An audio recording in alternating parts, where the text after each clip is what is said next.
Hello, my name is Shane Bell, and I am LearnQuest's Practice Lead and Master Instructor for IBM Cognos Business Intelligence products.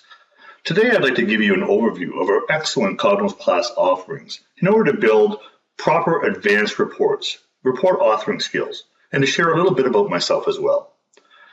Personally, I have a combined 15 years experience as a technical instructor and in teaching report authoring products.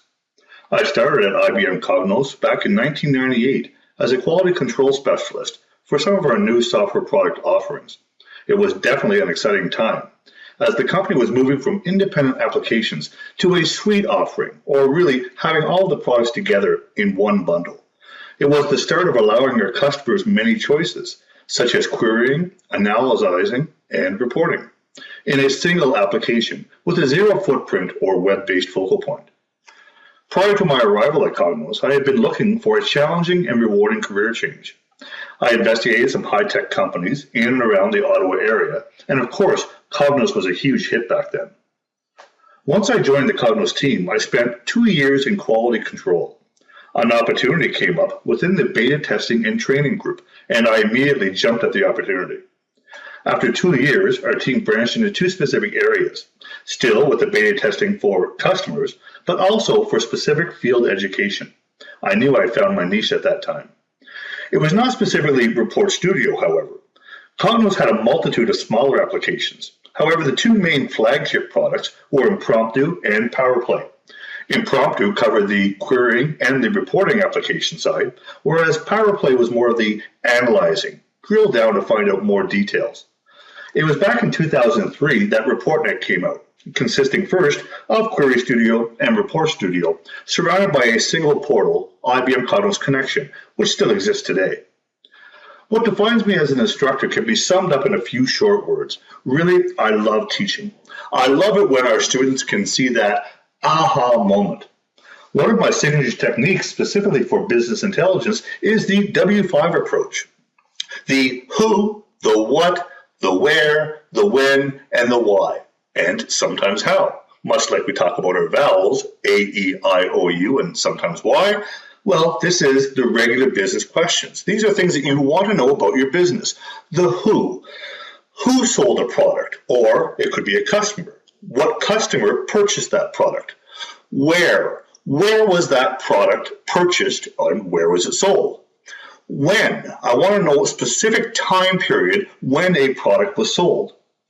Why? Perhaps there may have been a marketing campaign or a promotion, maybe even a sale of a specific product line. And how? So how was that specific product sold? Was it a web call? Was it on the telephone? Could have been a sales visit? So these are just some of the specific questions that need to be answered.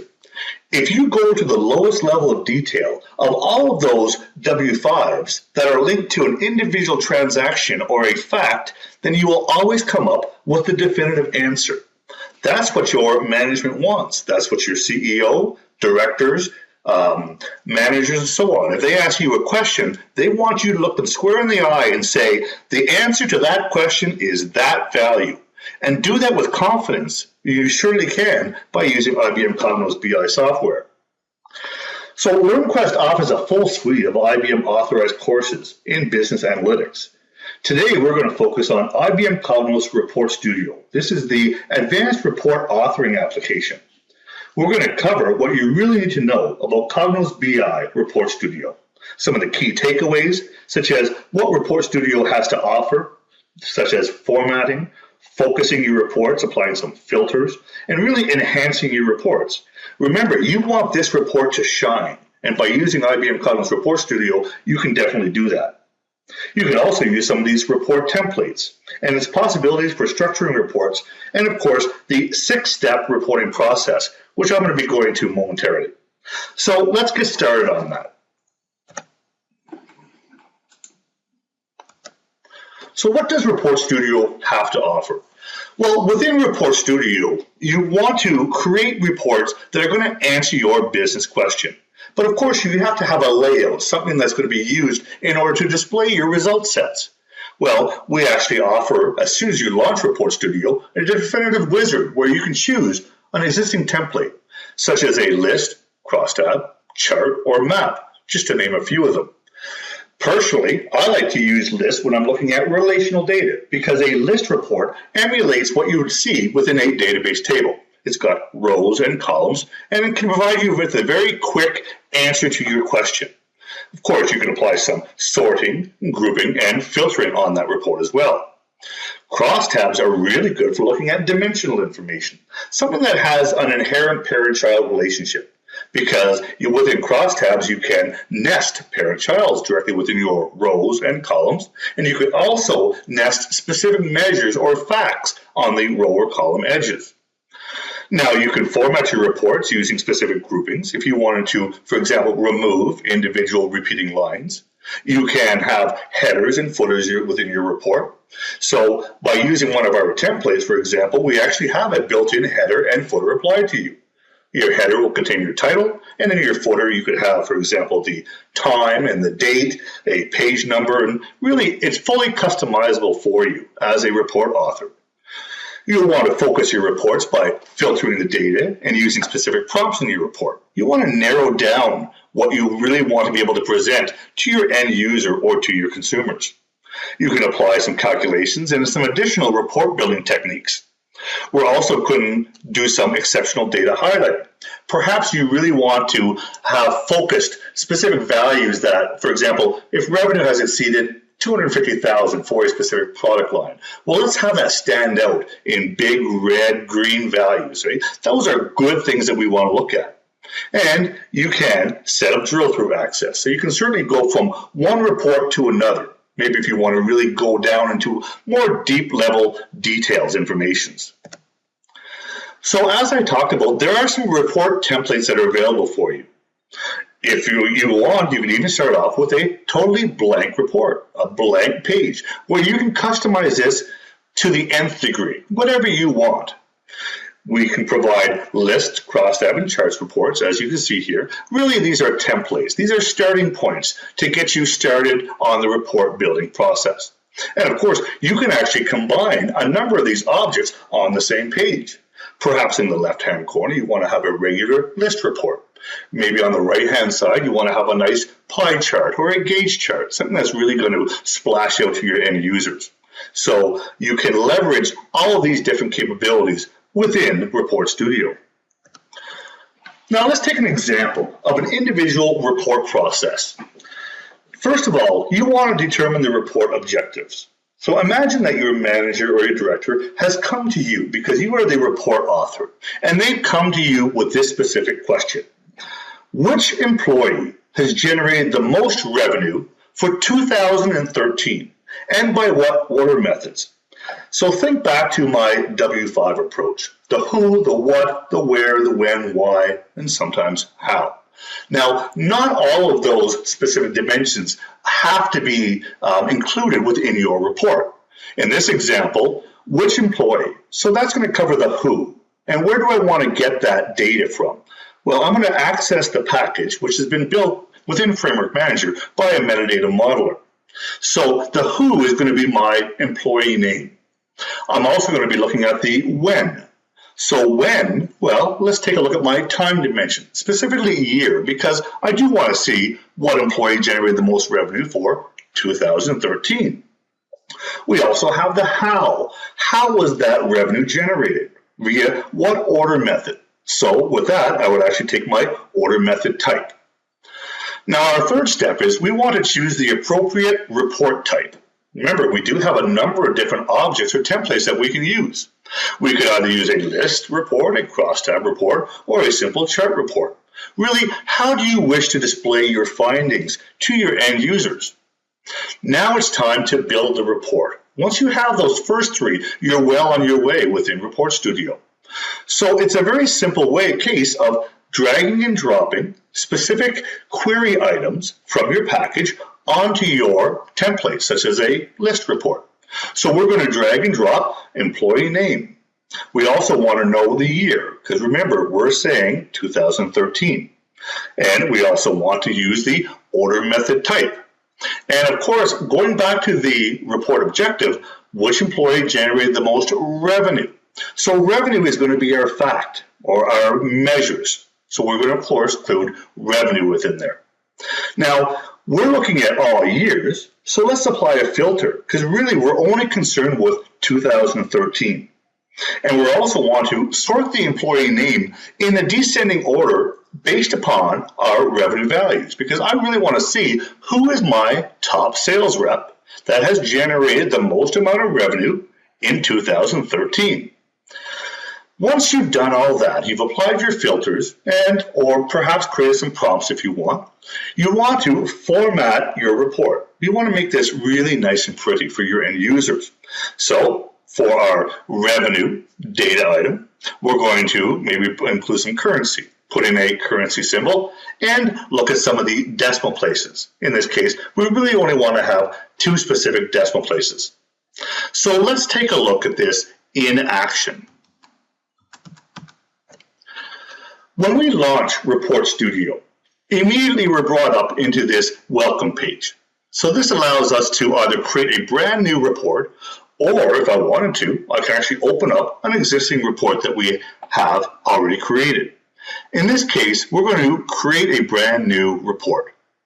Now for this example, you notice that we have these different templates that are being used. I could, of course, start off with a blank template if I want to start from scratch, but I actually want to leverage what the templates have to offer. In this case, we're going to start off with a brand new list report. So we're going to choose list. Now let's go back and remember what we need to bring. We want to find out the employee name. And I also want to find out how much sales were generated or how much revenue. Looking at my package within the left-hand side, we're going to expand our folders. We'll expand our sales query because I am interested in my sales namespace. We're going to look at expand the sales query namespace. We're also going to take a look at some of our query subjects that we have. Now, employee by region. This is exactly where I would want to see my employee name or my sales rep. Well, let's just drag over employee name, and we're going to place that at the very beginning of our list report. What else do we want? Well, we also want some time information, specifically the year of 2013. So we're going to expand our time query subject, and we can just drag and drop and place our year directly beside employee name. We also want to take a look at our order methods because we want to determine what order method did this specific employee use in order to generate so much great revenue. Well, let's bring over our order method type. We'll place that just to the right of year. So we've actually answered some of our W5 questions. We have the who, we have the when, and we have the how.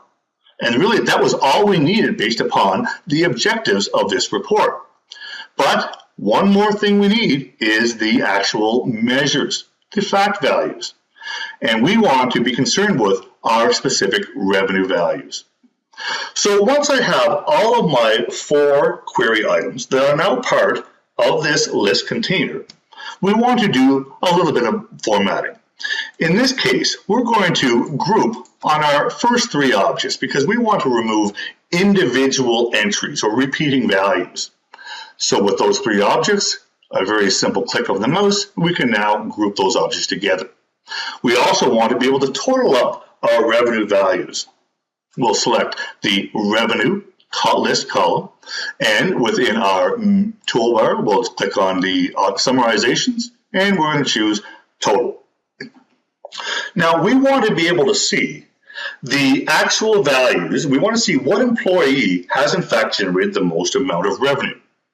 So what we're going to do is we're going to select the entire list. Now, one of the great features of Report Studio is this ability to select an entire container object.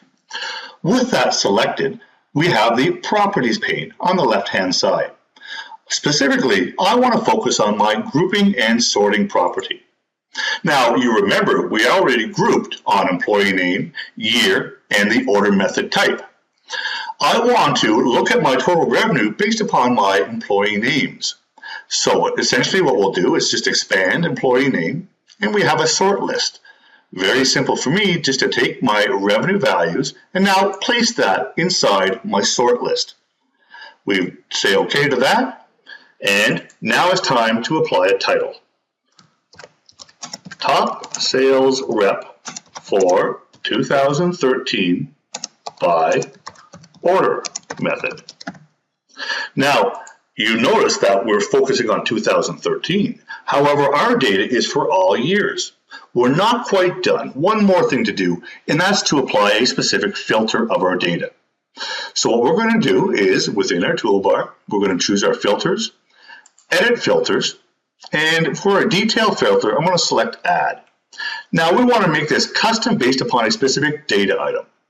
Really, we only want to focus on our year values. So for specific values, all we want to focus on is 2013. We'll choose 2013, say OK, and we are now ready to go. So with this generic report, if we were to run this report, I could now say with Definity, I could say OK. So for this specific items, and we also want to remember to apply some sorting on this. So we can actually do this a little bit more. And as we say, with our object selected in the grouping and sorting, right, for our detail sort list, we actually want to be looking not so much in the descending, it's actually in the ascending. All we have to do is just, click on that value to now modify the specific sorting of properties. And now when we run a report, I could say with all certainty, Helena Lindholm has the sales rep that generated the most amount of revenue, and they did that by means of the web order method. Very simple and very quick. Now, just keep in mind that we've only touched on the surface of looking at Report Studio. There is so much that we have to offer. By attending some of our classes, specifically for report authoring, and of course we have a number of different offerings for IBM Cognos Business Intelligence, you will be able to, with Definitive, look your manager, your director, your VP in the eye, and say with certainty that that number that I'm giving you is correct. And this is what we want to say is this is the single count. You will gain your credibility by using IBM Cognos Report Studio.